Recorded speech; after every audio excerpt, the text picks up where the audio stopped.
अस्सलाम वालेकुम, सुबह बखैर बच्चों। आज हमारा उर्दू का मजमून का उन्वान है सानवी रंग। सानवी रंग वो होते हैं जो दो बुनियादी रंगों को मिलाकर बनते हैं। बुनियादी रंग जैसे लाल, पीला, नीला।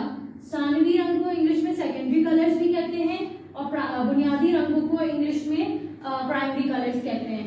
तो सानवी रंग जो है दो बुनियादी रंगों को मिलाकर बनते हैं, यानी लाल और पीला को मिलाएंगे तो हमारे पास नारंगी रंग बनेगा।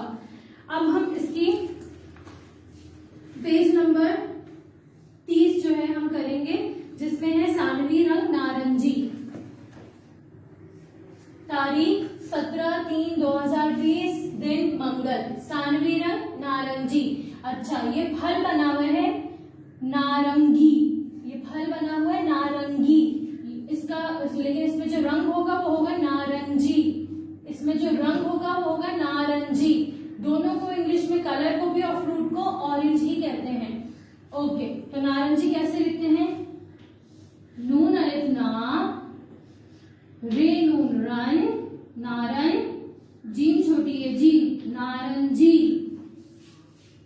नून अलिफ ना, रे नून रन, जीम छोटी है जी, नारंगी।